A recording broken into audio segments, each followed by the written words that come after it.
Buenos días, bienvenidos a todos y todas al 47º Seminario Internacional denominado Prevención del Lavado de Activos y Prácticas Anticompetitivas. Este seminario tiene como objetivo el generar un espacio de diálogo donde se permita exponer la normativa vigente en el ámbito de la competencia y lavado de activos. Por ello se realizarán ponencias por parte de agentes económicos que desenvuelven en el sector y de autoridades públicas y privadas inmersos en el mismo. Con este evento se pretende crear un espacio de discusión que permite el intercambio de experiencias respecto a los órganos que regulan y controlan el lavado de activos y las prácticas anticompetitivas en el Ecuador. De esta forma, forjar un marco de colaboración y coordinación entre estos entes de control, facilitando así el manejo y control de derecho de los operadores económicos. Para las palabras de bienvenida nos acompaña el doctor Carlos Acurio. Él es director general académico de la Pontificia Universidad Católica del Ecuador. Bienvenido, doctor. Muy buenos días, señor superintendente, bienvenido a su casa, expositores internacionales, participantes de este seminario. A nombre del doctor Manuel Corrales Pascual, sacerdote jesuita, rector de la PUCE, les doy la más cordial bienvenida a todos. Es muy importante para la PUCE ser sede de este evento y agradecemos a la superintendencia que han escogido a la universidad para poder establecer este diálogo. Deseo resaltar la trascendencia de la temática que se va a abordar en estos 2 días y que tiene que ver con la lucha que deben enfrentar los estados contra la corrupción en cualquiera de sus formas y particularmente en el caso que nos ocupa, el prevenir el lavado de activos y prácticas anticompetitivas. La lucha contra la corrupción debe ser preocupación de todas las instancias de la sociedad. Se trata de un problema complejo que tiene causas estructurales y que afecta a muchos países del mundo. Por ello es fundamental incorporar dispositivos institucionales para incrementar la probidad y reducir la corrupción. La colaboración internacional juega un rol importante para la consecución de este gran objetivo, porque permite conocer las mejores prácticas establecidas en otros países para ponerlas al servicio de nuestro país. Esta es una pontificia universidad católica. El Papa Francisco vendrá en julio a nuestro país, estará en esta universidad y quiero resaltar lo que él dice en sus homilías acerca de la corrupción. Él se ha referido como un mal más grande que el pecado, un mal que más que perdonar hay que curar. La escandalosa concentración de la riqueza global es posible a causa de la convivencia de los responsables de la cosa pública con los poderes fuertes. En los periódicos leemos muchas veces historias de políticos que llevan ante los tribunales porque se habían enriquecido milagrosamente. Y lo mismo del jefe de una empresa que se enriquecía explotando a sus trabajadores, o del prelado que se ha enriquecido demasiado dejando de lado sus demás prioridades para ocuparse de su poder. La corrupción de los poderosos termina, dice el Papa, pagada por los pobres, que por la avidez de los demás terminan sin recibir lo que necesitan y merecen. Acogiendo las reflexiones del Papa Francisco, es tarea trascendental y deber de todos los ecuatorianos desempeñarnos con honestidad y transparencia en todas nuestras actividades, tanto en el servicio público como en el servicio privado, para contribuir a consolidar los valores éticos de los ecuatorianos, para que estos valores se conviertan en el mayor patrimonio de nuestro Estado. Por tanto, desde la PUCE, le animamos a los funcionarios de la Superintendencia de Control de Poder de Mercado para que continúen trabajando para conseguir un mejor funcionamiento de los mercados que permita un mayor progreso y bienestar de los consumidores y contribuir así al desarrollo del Ecuador. Felicitaciones nuevamente, señor superintendente, por la organización de este evento, con el apoyo de todos que se logre el objetivo trazado. Bienvenidos. Gracias.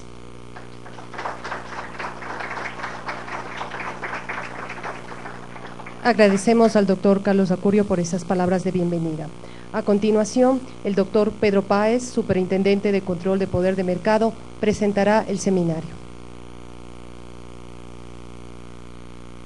Buenos días a todas, a todos. Estamos muy contentos de recibir a distinguidos invitados como los que nos están acompañando en esta sesión de hoy día, todos los compañeros de la Unidad de Información Financiera de Argentina, el profesor Bill Black, siempre tan gentil en participar en estos eventos, y los funcionarios ecuatorianos de distintos lados que están acá para trabajar un tema que es nuevo, las prácticas anticompetitivas en el sector financiero ligado a la cuestión del lavado de activos y este tipo de prácticas transfronterizas, diríamos nosotros, que atañen mucho a los avances de la tecnología, sobre todo el tema de la telemática, ¿no? No es exclusivamente ligado a ese tema, pero creo que es muy importante el que podamos seguir avanzando en estos detalles. Nosotros hemos realizado ya va a ser un año, un congreso, apoyando el congreso que organizó la Universidad Técnica Estatal de Quevedo, precisamente sobre el tema de un congreso de contadores y administradores, precisamente trabajando el tema de las prácticas fraudulentas en el campo de la auditoría y de la contabilidad. Y hemos realizado también un taller internacional muy importante que ligaba estos temas de fraude contable, fraude financiero, fraude informático, ligado por ejemplo a la cuestión de la deuda pública y privada, ¿no? Entonces, son varios ya los temas que van reuniendo un material muy rico para ustedes, sobre todo estudiantes que están aquí presentes, puede servirles. Todo ese material está en la página web nuestra. Esta filmoteca que estamos reuniendo ya para octubre del año 2013 era el equivalente a un MBA, con profesores de la talla de los especialistas que hoy tenemos, ¿no es cierto? Nos hemos dado el lujo de ir reuniendo verdaderamente un material didáctico, un material informativo, un material académico de primera calidad, que por un lado nos ha ayudado en el proceso de construcción de esta institución, que es totalmente nueva, en un país en la que lastimosamente en las facultades de Derecho no se estudia mucho. No sé si aquí en Derecho tienen Derecho de Competencia. Sí tienen, bueno, ya es una de las pocas universidades que tiene una cátedra al respecto, pero no hay especializaciones, y en economía, en términos de organización industrial, es mínimo el trabajo que se tiene. Es una lástima que acá, bueno, es una maravilla que estén aquí jóvenes, pero es una lástima que acá no estén delegados de los bancos. ¿Hay alguien que venga de representación de los bancos que levante la mano, por favor? Miren, todos estos eventos han sido particularmente diseñados para que participe aquí la banca privada. Particular énfasis ha estado dado en la invitación a esos sectores, que son precisamente los que están involucrados en este tipo de posibilidades y que tienen que estar directamente alertas respecto a este tipo de problemas, ¿no? No sería raro, porque ya nos ha pasado varias veces, que nos digan: es que jamás nos han dicho, es que es nuevo para nosotros, es primera vez que nos enteramos del tema. Miren, la Ley Orgánica de Regulación y Control del Poder de Mercado está en vigencia desde el 2011. Y ustedes conocen que el desconocimiento de la ley no exime de culpa, ¿no es cierto? Entonces nadie puede aducir, y peor haciéndose loto, como decimos aquí en Quito, ¿no es cierto? Nadie puede aducir que no se han enterado de este tipo de problemas. Así es que yo quisiera hacer hincapié en este esfuerzo denodado que hace la superintendencia por promover esta nueva esfera de derechos, esta nueva esfera de responsabilidades, esta nueva esfera de soluciones, que rompe con una tradición estadocéntrica, ¿no? Izquierdas y derechas demandando que el Estado cambie esta política, que el Estado cambie este decreto, cambie esta ley, que el Estado ponga plata acá, que el Estado mejor ponga la plata por acá, que el Estado fije este precio, que el Estado cambie a este ministro, cambie a este subsecretario, cambie a este gobernador, en fin. Esto rompe con esa visión estadocéntrica y plantea una nueva opción en la sociedad civil, una nueva opción en la que las soluciones están en nosotros, en ustedes, está en sus manos, en las transacciones cotidianas, en la forma como enfrentamos nuestras transacciones diarias, cómo organizamos nuestra actividad, tanto como negocios, como instituciones, ¿no es cierto?, para resolver los problemas. Darnos cuenta estas nuevas posibilidades, de este nuevo horizonte de resolver las cosas, ha requerido un cambio cultural muy importante, un cambio, una sacudida cultural que a veces genera muchas resistencias. La superintendencia ha puesto particular hincapié, particular prioridad en este tema. No es la versión tradicional de una superintendencia que prioriza el tema, si ustedes quieren, policíaco, sancionador.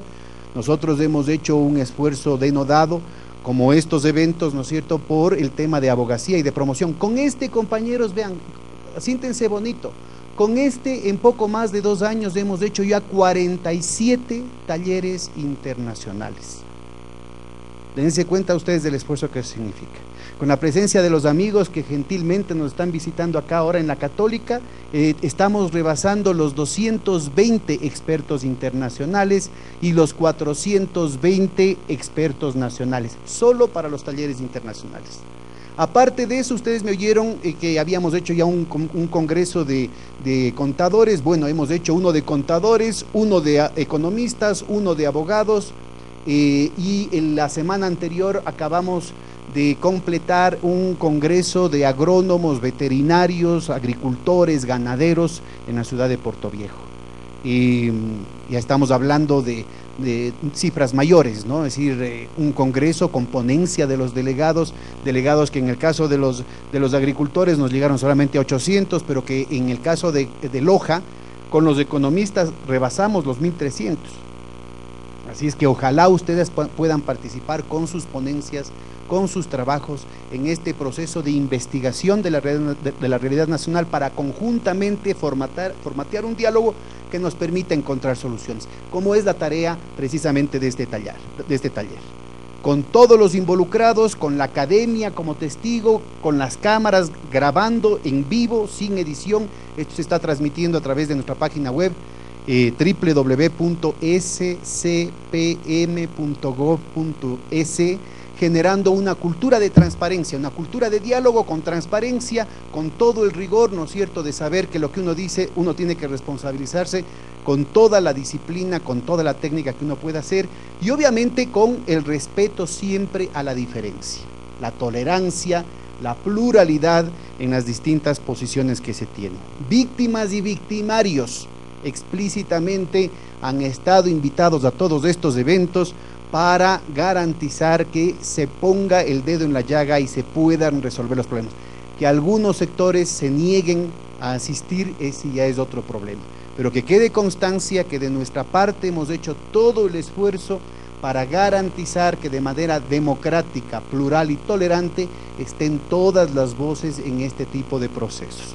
De eventos como este y los 494 talleres nacionales, adicionalmente a esos 47 talleres internacionales y 4 congresos, hemos completado ya 494 talleres nacionales. Ustedes pueden hacer las cuentas, vamos a cumplir en los próximos meses 2 años y medio, estamos hablando de que es casi un evento por día laborable el que se ha estado realizando en este periodo.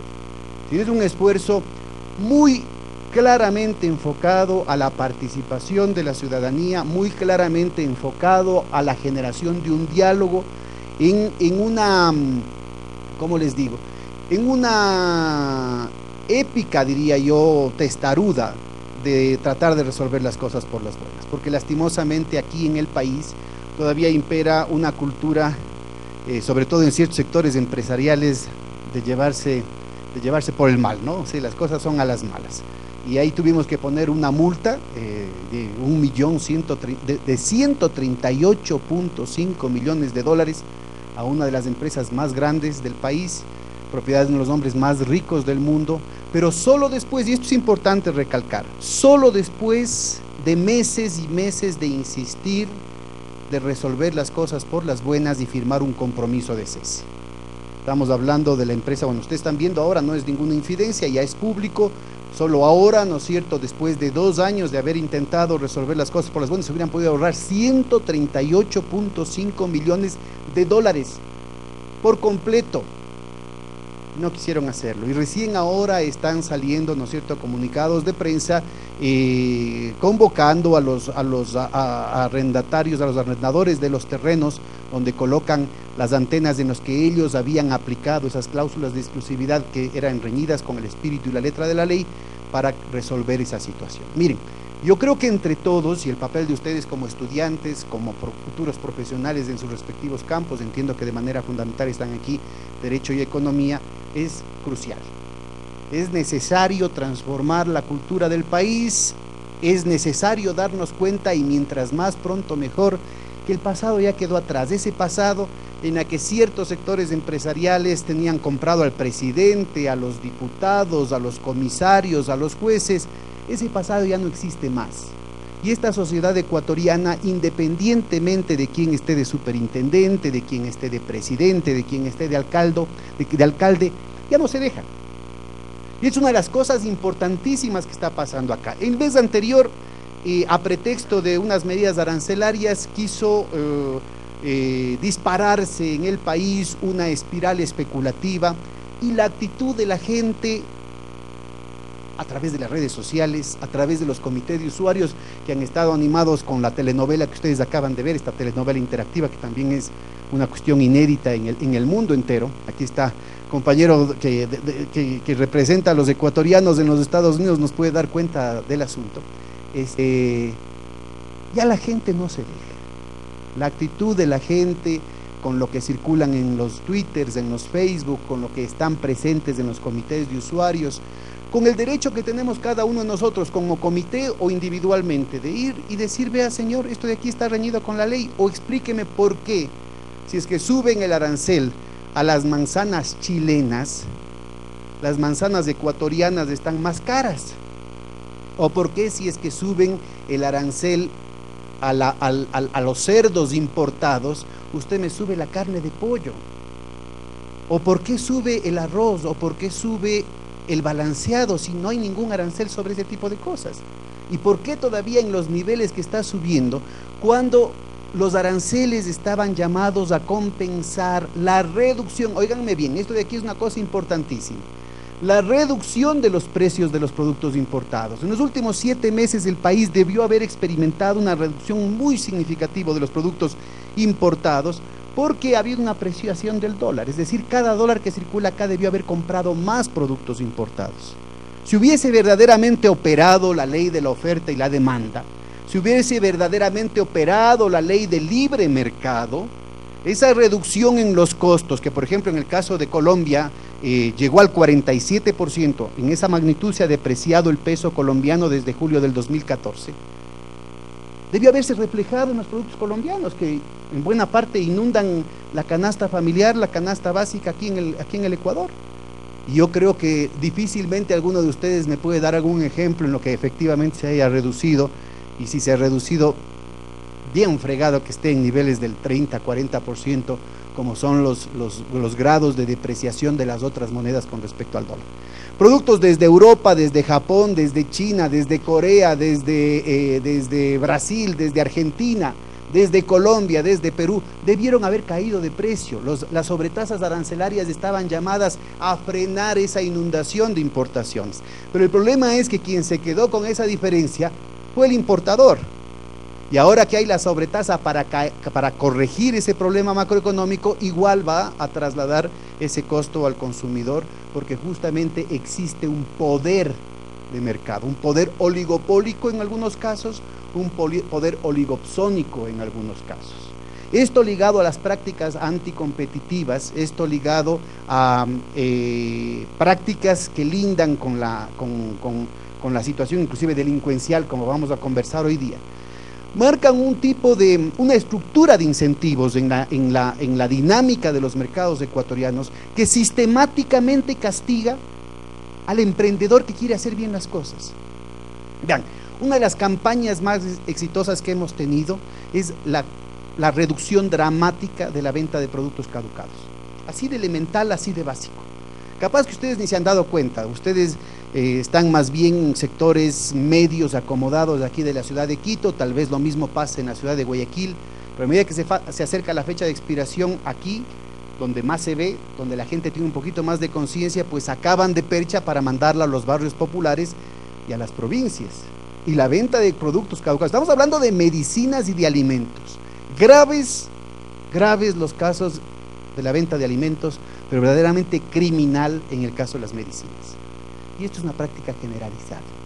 Hemos logrado reducir esa práctica, no digo lastimosamente eliminar, pero ha habido una reducción muy importante solo sobre la base de la concientización, solo sobre la base de esta nueva actitud de la gente en tanto consumidor, de fijarse en las etiquetas, de darse cuenta de que tenemos derecho y sin necesidad de hacer ningún problema, desde la dignidad, con conocimiento de causa, decir basta a los abusos, basta a los engaños, basta al bullying empresarial. Este mes pasado hacemos más o menos lo mismo con el tema de la parada en seco de la espiral inflacionaria, lo cual no quiere decir que no existan procesos de aumento de los precios, y para eso están justamente los comités de usuarios. Ustedes mismos pueden hacer un comité con 4 o 5 vecinos. Si es que en su barrio están subiendo los precios, pues organícese a través de la página web nuestra www.scpm, o nos llaman por teléfono al 159, nos permiten saber exactamente qué está pasando en cada rincón, en cada lugar, con cada tipo de productos. Y de esta manera no solamente que nosotros podemos servirles mejor, sino que ustedes asumen con responsabilidad, ¿no es cierto?, esta nueva etapa, esta nueva conquista de la ciudadanía, sintiéndose parte de la solución, sintiéndose efectivamente, ¿no es cierto?, parte del nuevo futuro que se está construyendo aquí en el país.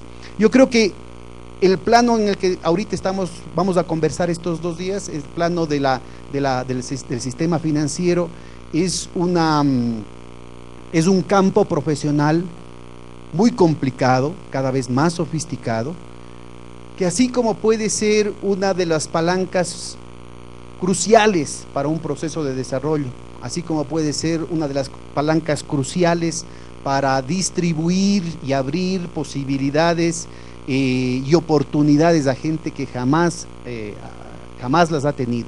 Asimismo puede convertirse en una de las fuentes de corrupción, en una de las fuentes de mayor monopolización, una de las fuentes de mayores desigualdades, una de las máquinas trituradoras de sueños más poderosas a nivel mundial. La crisis mundial que estamos viviendo es precisamente una de las evidencias de cómo unos cuantos bancos pueden acaparar una capacidad de expropiación de voluntades, una capacidad de expropiación de capacidades a nivel del mundo entero. 7.000 millones de seres humanos estamos ahora a expensas de cómo van a manejar sus portafolios de hiperespeculación, ya no podríamos hablar de inversión, sus portafolios de hiperespeculación, un puñado de bancos. Bill Black nos va a hablar el caso específico del HSBC, del Hong Kong and Shanghai Banking Corporation, el banco creado por la corona inglesa y la City de Londres el siglo XIX para organizar el tráfico de drogas, así como me oí. Entonces, yo creo que es importante acordarnos de esas cosas, es importante regresar a ver al pasado, ¿no es cierto?, y darnos cuenta que detrás de las palabras bonitas, que a veces lo leemos en los libros de texto, por ejemplo en economía, casi como la Biblia, el tema del libre comercio, estuvieron actores tan importantes como estos, ¿no es cierto?, ligados a las 3 guerras del opio que la Gran Bretaña libró en contra de China para permitirle introducir el opio y para de esa manera reducir el déficit bilateral de balanza de pagos que en ese momento tenían y que dificultaba la instauración del monometalismo con el patrón oro. China en ese entonces tenía la plata, ¿no?, como patrón monetario. Entonces miren, yo creo que es importante ligar estos puntos que a veces parecen dispersos para darnos cuenta de claves y para ir descubriendo claves cruciales para la lectura de lo que está pasando hoy día. En el sistema financiero ecuatoriano, articulado como está a la dinámica de la globalización financiera, se abren opciones muy significativas para un proceso de modernización acelerado de la economía, pero al mismo tiempo se abren opciones muy significativas para que también quede contaminado respecto a este tipo de prácticas que hoy salen en los periódicos. Hasta hace poco, cosas como las que yo estoy mencionando hubieran sido tachadas de teoría de la conspiración. Ahora aparecen en los principales diarios. Yo fui invitado a una charla, a dar unas conferencias en Fordham University, y un abogado de las grandes empresas, ni siquiera era de algún centro de investigaciones, una cosa por el estilo. Era un abogado litigador de las grandes empresas, presentaba unas estadísticas en las que los 50 bancos más grandes de los Estados Unidos estaban involucrados ahorita en 525 incidentes de fraude, incluida la manipulación del precio del oro, la manipulación del precio del petróleo, la manipulación del precio de la tasa de cambio, de las tasas de interés. Miren, y bueno, en esos días acababan de ser sobreseídos de la manipulación del precio del aluminio, ¿no? Entonces, miren, buena parte de los mitos con los que se nos enseñan las principales materias, buena parte de aquellas verdades, entre comillas, que están bien enraizadas en nuestro pensamiento, en realidad han sido desbaratadas por la evidencia que aparece todos los días ahora en los principales periódicos. Tal vez no en los principales periódicos, porque hay un proceso de censura y de selección de las noticias, ¿no es cierto? Pero los periódicos especializados, como el Wall Street Journal, como Bloomberg, por ejemplo, está lleno de noticias que echan por tierra lo fundamental de los axiomas con las que estudiamos y razonamos en nuestras carreras. Si es que han sido distorsionados de manera tan fundamental los mecanismos de formación de los precios claves, si es que, por ejemplo, los derivados financieros están haciendo reclamos simultáneos sobre una misma propiedad, estamos hablando de 100, 200 reclamos simultáneos sobre la misma propiedad y no en condiciones de condominio, son varios títulos de propiedad sobre un mismo bien, lo cual pone, ¿no es cierto?, en cuestionamiento el principio mismo de la propiedad privada. ¿Cómo aplicamos, por ejemplo, los principios y los mecanismos del derecho romano que han estado en vigencia durante casi 25 siglos ahora, cuando nadie está seguro de quién es el propietario de este lingote de oro, por ejemplo? Ustedes saben, ¿no es cierto?, en el caso de Alemania, que les dijeron que les den 7 añitos para devolverles el oro físico que habían dejado encargado en Nueva York, ¿no es cierto? Todos esos temas podríamos ahora empezar a conversar para justamente ponernos a ver cuáles son los riesgos enormes que esta vorágine de la globalización financiarizada, esta vorágine sin precedentes de la creación hipertrófica de derivados financieros, de estructuraciones sobre estructuraciones de deudas previas, está imprimiendo sobre la dinámica de la economía y está imprimiendo también sobre la dinámica del derecho, sobre el futuro del derecho y en última instancia sobre las perspectivas de paz y prosperidad en el mundo, porque al final del día, a partir de los sistemas financieros, a partir de las bolsas de valores, a partir de los bancos de inversión, lo que ahora se está haciendo es como en un juego de las sillas musicales. ¿Sí les han contado ustedes que han estado bailando a altas horas de la madrugada el juego de las sillas musicales o no? ¿Sí saben de lo que estoy hablando o no? ¿O jamás han chupado ustedes de aquí? ¿Cómo ha cambiado la católica de mis épocas, hombre? Bueno, en el milenio pasado nosotros solíamos parrear bastante aquí en la católica. También rezábamos a propósito de la visita del Papa Francisco. Pero ahí teníamos el jueguito de las sillas musicales y nos ponían música, íbamos quitando las sillas, ¿no? Y era a las peleas del rato que paraba la música a ver quién se quedaba con la silla para seguir bailando. Pues más o menos lo que tenemos ahorita es que el tamaño de la economía real es alrededor de 70 millones de dólares. O sea, como decir 7 sillas. El tamaño de las deudas normales, la deuda pública, la deuda de las empresas, la deuda de los hogares, las de las tarjetas de crédito, es como decir 22 sillas. Y ahí tenemos un problema de insolvencia estructural. Pero estos nuevos derivados financieros, este nuevo tipo de deudas, que entra en contradicción medular con el funcionamiento, inclusive de la contabilidad de partida doble. Los derivados financieros no pueden ser puestos, aparecen como fuera de balance, aparecen como capital autónomo precisamente porque no pueden entrar en el sistema de pérdidas y ganancias. Entonces esto da lugar no solamente a una cantidad de mecanismos de lavado, de fraude, el tema de lo de Grecia, ¿no? Ese mecanismo de swap que Goldman Sachs diseña para Grecia para disimular el tamaño de su deuda, no solamente es con Grecia, hay otros países que lo han hecho, pero lo que es más importante, muchísimos otros bancos y muchísimas otras empresas lo están utilizando permanentemente. Entonces, lo que normalmente estudiábamos en torno a derecho administrativo, a derecho empresarial, a derecho financiero, lo que normalmente estudiábamos en torno al fraude fiscal, al fraude contable, al fraude financiero, al fraude informático, eso es un tema muy dinámico. Y buena parte de eso está ligado precisamente a estos derivados financieros, que si habían 7 sillas por los 70 billones de dólares del PIB mundial, de la torta real de la economía, y 22 sillas por el tamaño de las deudas tradicionales, en el caso de los derivados financieros estamos hablando de 150 bailarines adicionales. Si tenemos 22 bailarines más 150 bailarines para solo 7 sillas. ¿Están ustedes dando cuenta qué es lo que va a pasar el momento que pare la música? Y ese precisamente es eso está precisamente en el corazón del actual ambiente criminogénico del que hablan teóricos como el propio Bill Black.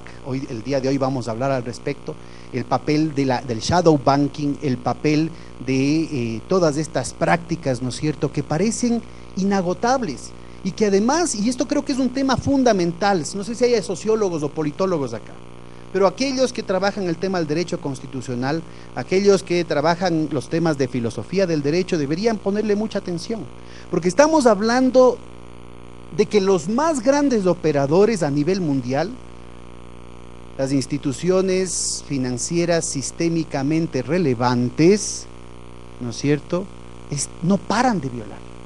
Y no nos referimos a leyes que ya son caducas porque se las puso hace 100 años. No estamos hablando de leyes que fueron fruto de la movilización popular, como por ejemplo la legislación antimonopólica, que ahora representa aquí en el Ecuador la Ley Orgánica de Regulación y Control del Poder de Mercado. En los Estados Unidos esto estaba con la ley de Sherman de 1890. No estamos hablando de esas leyes que fueron fruto de una negociación, de una conquista social. Estamos hablando de leyes que los propios banqueros impusieron sobre nuestras sociedades hace solo 10, 15 años. Y no pueden parar de violarlas. Entonces esta nueva lógica criminogénica genera unos desafíos brutales sobre los procesos de legitimación de las sociedades, generan procesos brutales sobre el cuadro de valores con los que vive una sociedad, a propósito del esfuerzo gigantesco que está haciendo el Papa Francisco en este tema. Creo que el Vaticano ha hecho uno de los esfuerzos más firmes en lo que tiene que ver con los pronunciamientos en torno a la falta de valores en el sistema financiero y al tema que se inauguró justo aquí en América Latina en el 68, ¿no es cierto?, en Medellín, con el tema, con toda la teoría y toda la teología del pecado estructural que significaba esta degeneración del capitalismo, ¿no? Entonces yo creo que todos estos elementos hacen que estas jornadas sean particularmente pertinentes. Toda esta convergencia de temas hacen que sea particularmente apropiado que lo hagamos aquí finalmente en la universidad, en la Pontificia Universidad Católica del Ecuador, porque hemos golpeado varias veces la puerta de la universidad y son pocas veces las que las puertas se han abierto. Ojalá que esto esté cambiando ahorita. Nosotros estamos muy contentos de nuevo y agradecemos la presencia acá de los compañeros que nos visitan, tanto de Argentina como Bill Black, que está además acá en tareas académicas. Ustedes deberían acercarse a Bill y aprovecharlo. Realmente pocas veces tenemos la oportunidad de tener lumbreras como él, un tema tan especializado, con tanta experiencia, y nos alegra sobre todo el hecho de ver tantos jóvenes acá. Yo creo que Es muy alentador el hecho de que ustedes dediquen parte de su tiempo a aprovechar estas oportunidades. Les insisto, 47 talleres internacionales, 495 talleres nacionales, 4 congresos, todo eso lo tienen a disposición en la página web nuestra y estamos a las órdenes. Ustedes están interesados en hacer tesis, lastimosamente ya se acabaron las becas que teníamos, podíamos financiar hasta $5,000 para que ustedes puedan realizar su tesis de grado, pero igual, tanto los compañeros que nos visitan como el equipo de la superintendencia está a las órdenes. Si ustedes quieren profundizar este tipo de temas, ahí podemos acompañarles, ¿no es cierto?, con referencias, material bibliográfico, inclusive hay algunos casos, ¿no es cierto?, que puedan servirles a que no solamente ustedes culminen su carrera y puedan tener una perspectiva profesional muy prometedora, sino que al mismo tiempo nos ayuden a hacer de este el país que todos queremos.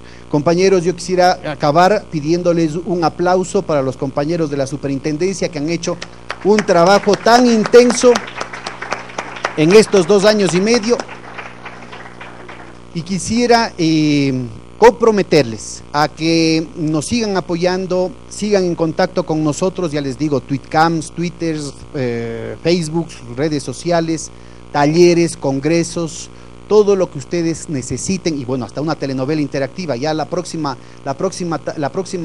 fase ya es la radionovela, que incluye la posibilidad de que ustedes se reúnen y dramaticen sus propios episodios y nos lo manden, lo suban a la página web nuestra para desde ahí empezar a retomar un proceso de creación colectiva, discutiendo entre nosotros cómo es lo que podemos resolver los problemas, denunciando cuáles son los temas que no han estado visibilizados en estos primeros años de trabajo de la superintendencia y poder trabajar de esta manera conjuntamente. Díganos por favor de qué otra manera podemos servir al país y díganos de qué otra manera podemos facilitar el que ustedes puedan servir a su país. Muchísimas gracias, compañeros. Agradecemos al doctor Pedro Páez, superintendente de Control de Poder de Mercado. A continuación, el licenciado José Alberto Sabatella, el expresidente de la Unidad de Información Financiera Argentina, nos dará un preámbulo del contexto internacional. Por favor. Bueno, buenos días a todos y a todas. En primer lugar, un agradecimiento por la invitación y el tratamiento que nos han prodigado los anfitriones. Nos han paseado por Quito. La verdad que desde el punto de vista personal tenía una promesa hecha que era conocer todas las capitales de América Latina, por lo menos de América del Sur. Me faltaba Quito y me falta Cartagena, Colombia, digamos, Bogotá. Así que cumplí una de las promesas y les agradezco esta posibilidad a los que nos invitaron. Yo sintéticamente la parte más importante de la discusión la vamos a hacer después del coffee break, pero la presentación complementa lo que dijo acá el compañero Páez, que nos hemos visto en otros congresos en Argentina, particularmente por la etapa que estamos viviendo. Yo creo que es muy importante lo que está pasando desde el punto de vista internacional, y da alegría que esto se pueda hacer como lo estamos haciendo tanto en Argentina como creo que acá, con la juventud que está en las universidades en especial, que tiene casi una obligación de conocer el contexto. Y en este sentido, lo que vamos a hacer este seminario tiene un marco muy actual, que si ustedes, digamos, pueden actualizarlo por los diarios, es decir, ustedes tienen tres discursos para poder entrar en Facebook y leerlos, que es lo que hice yo antes de venir acá, temprano. El discurso del presidente de ustedes, de Correa, en las Américas, es un buen contexto de la historia de las relaciones entre nuestros países. El discurso de mi presidenta, de Cristina, que lo compatibiliza con el de Correa. Lo que dijo el Papa Francisco atrás de toda esta escena, está marcando un cambio de época distinta a los intentos de nuestros países de salir de la periferia. Es decir, tenemos una oportunidad histórica en este momento que ya no depende de mi generación, porque habíamos intentado en otros momentos, es decir, un cambio que unificara las pretensiones de América Latina de salir de ser el patio de atrás de la geopolítica de Estados Unidos. Y la verdad que lo estamos haciendo.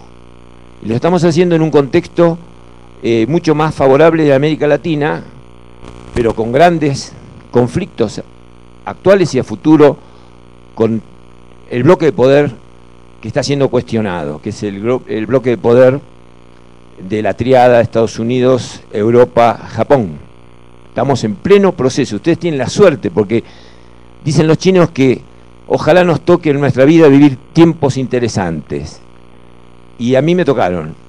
Y la verdad que no esperaba esta oportunidad histórica de volver a tener tiempo interesante de disputar la culminación del proceso de liberación de nuestros próceres de San Martín, Bolívar, latinoamericanos.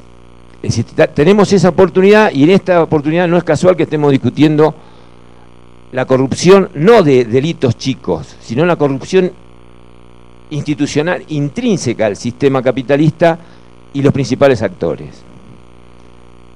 No sabemos cómo termina esta discusión. Este es un proceso de transición, de salida de un proceso de dominación. Estamos en pleno proceso de conflicto, de salida a un proceso de dominación. Nuestra obligación generacional es pasarle a ustedes, a los más jóvenes, lo que vimos y lo que pensamos. El contexto de la conferencia de Panamá es muy importante desde el punto de vista de que los temas que se tocaron ahí se hacen en el marco de la recuperación histórica de un castigo que se le puso al pueblo cubano. La reincorporación de Cuba a la OEA, a la Unión de Pueblos Americanos, es un hecho trascendente que marca la época. Cuba está de vuelta con los hermanos latinoamericanos. 60 años fuera de la OEA por una decisión de un país que lo bloqueó y todavía lo sigue bloqueando. Pero el retorno de Cuba es el retorno de la lucha por nuestros países por salir de ser subordinados. Ese marco es el que dio marco a la reunión última de Latinoamérica. Y en ese marco es que este seminario tiene que tocar los temas que tocaron nuestros presidentes. Los temas que tocaron nuestros presidentes tienen que ver con la expoliación económica y la fuga de capitales y los negocios que se generaron con la fuga de capitales y el poder del narcotráfico, como lo planteó la presidenta nuestra. Y el narcotráfico discutido sin hipocresía. ¿Quién financia el narcotráfico? Lean el discurso de la presidenta. Los que consumen. ¿Quiénes consumen? Las poblaciones de Estados Unidos y de Europa. ¿De dónde sale el lavado de dinero más importante en el mundo? De los ingresos que genera el consumo de las naciones más importantes. ¿Qué financian ese consumo? La producción de armas para narcotraficantes, para pagarles, y financia la oferta. ¿Dónde se hace la oferta? En nuestros países. ¿A quién matan en nuestros países la lucha por esa oferta? Al pueblo y a los que están afectados a la producción, que de $2.000 se va a $40.000 cuando llega a Chicago. Ahí está la plata. Y ahí está la capacidad de corrupción de esa plata. Y no solo la corrupción de los que son partícipes del delito, la corrupción de las dirigencias políticas, las dirigencias policiales, las dirigencias sociales, estudios de abogados importantes, cámaras empresarias ligadas. Todo eso es lo que está en danza en esta nueva geopolítica. Por eso, cuando se habla de la corrupción en el aire, hay que poner el nombre y apellido a situaciones concretas que están pasando y que es la oportunidad de pelearlas. Pocas veces se viven tiempos interesantes para pelear esto, que, como lo dijeron recién, no es nuevo. El ABC financió el tráfico de drogas y entró a China para hacer el opio. ¿Estamos? Como hoy el ABC participó en el gran lavado de México para llevar el dinero a los paraísos fiscales de los cárteles mexicanos. Y como en nuestro país el dinero del lavado lo hace el ABC y aparecieron por suerte los periodistas estos de investigación y los miembros y funcionarios de los bancos que están mostrando la lista de las fugas de capitales. Si esto está pasando, entonces es muy importante encuadrarlo esto institucionalmente, hacerlo académico, porque esto, el arte de los dominantes ha sido hacer académico lo que no nos sirve, ha sido hacer académico el relato de ellos. Y hay un ejemplo que yo pongo en mis clases respecto a cómo se mira el hemisferio, ¿no? El hemisferio se mira el mapamundi, tiene el norte y el sur, y en algunos mapamundis antiguos Europa está agrandada porque si no es muy chiquita. ¿Y por qué está el norte arriba y por qué está Europa ahí arriba? Nosotros en Argentina, como estamos abajo, vemos, lo tenemos que agachar cuando somos grandes. Solo de chiquito vemos Argentina bien en el mapamundi, porque el redondel los pone allá atrás. Y resulta que lo que descubrimos es que eso es una convención internacional, que el norte está arriba en el norte, y nosotros vemos el mundo así porque los decidieron los geógrafos del norte. ¿Y por qué razón no podemos dar vuelta al mapamundi y verlo con los ojos nuestros y poner la Antártida arriba y el Polo Sur abajo? ¿Qué explicación y qué razón hay para no hacer esa visión y salirnos de la visión desde el norte, mirarnos? En esto que estamos haciendo es lo mismo. Nosotros no podemos salir de toda esta trampa porque las grandes trampas se han hecho en los países del norte y tenemos que crear, inventar o sucumbimos. Entonces, como es una pelea desigual, no es cierto, como dijo en estos discursos los presidentes, que América Latina sea una amenaza para la seguridad de Estados Unidos, que con ese criterio así han invadido países. Nosotros no vamos a poner, digamos, de blanco el complejo militar de Estados Unidos. Sería un error, pero te comprendamos que ese complejo militar todavía tiene de América Latina nuestras Malvinas. Las tiene ocupadas hace más de 100 años. Tiene Guantánamo, que les vuelven, tendrán que irse. En Cuba. Son enclaves coloniales de épocas del pasado, pero que están. Y por consiguiente, el tema de la corrupción de los grandes bancos y la posibilidad de que eso desmadre el mundo, que ellos desmadren el mundo, no nosotros, es que nos genera una obligación a los que estamos con posibilidad de transferir, discutir ideas, los que tenemos poder de decisión, de transferir la experiencia y discutir y que ustedes nos interpelen a nosotros con las dudas o las cuestiones que tengan. Esperemos que este seminario sirva para eso y por eso estamos acá y nos alegramos. Nada más. Gracias.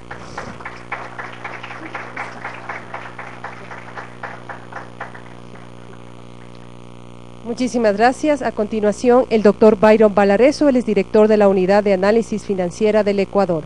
Él nos va a inaugurar oficialmente el evento. Por favor.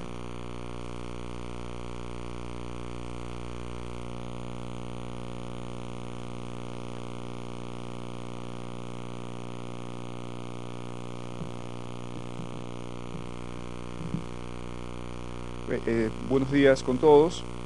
Para mí es un honor dar inicio al Seminario Internacional de Prevención en Lavado de Activos y Prácticas Competitivas, celebrado en apoyo interinstitucional entre la Unidad de Análisis Financiero, la Superintendencia de Control de Poder de Mercado, con la prestigiosa colaboración del presidente de la Unidad de Información Financiera de Argentina, de quien me complazco ser su amigo también.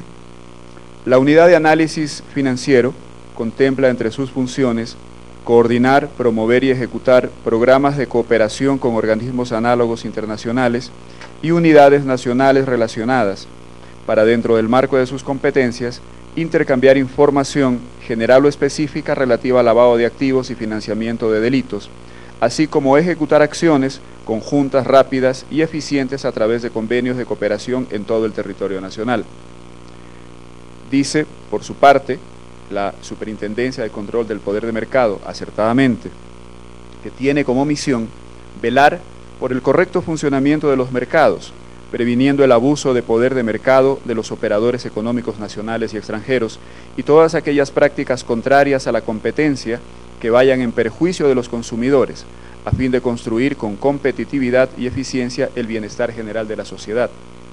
Dentro de este contexto, dentro de este marco, la articulación de esfuerzos entre ambas instituciones es de vital importancia para el cumplimiento de nuestros objetivos.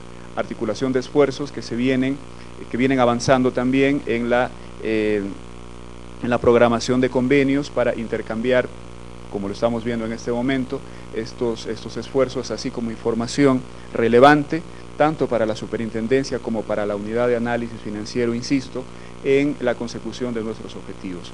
Muchísimas gracias y de esta manera pues los invito ya a participar y formar parte de este evento que se ha programado. Muchas gracias.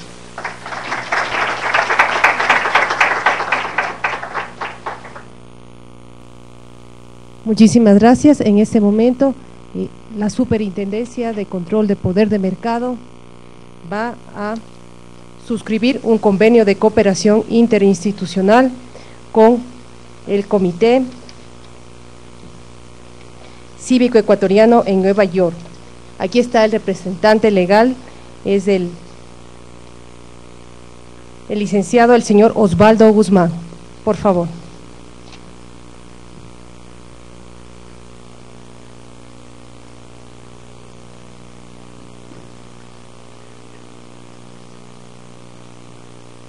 El objeto del convenio del presente acuerdo de cooperación tiene como propósito socializar el control que realiza la Superintendencia de Control de Poder de Mercado para el correcto funcionamiento de los mercados, previniendo el abuso de poder de los operadores económicos nacionales y extranjeros y todas aquellas prácticas contraristas a la competencia que vayan en perjuicio de los consumidores, proveniendo la eficiencia en los mercados, el comercio justo y contribuyendo al bienestar general de los consumidores y usuarios.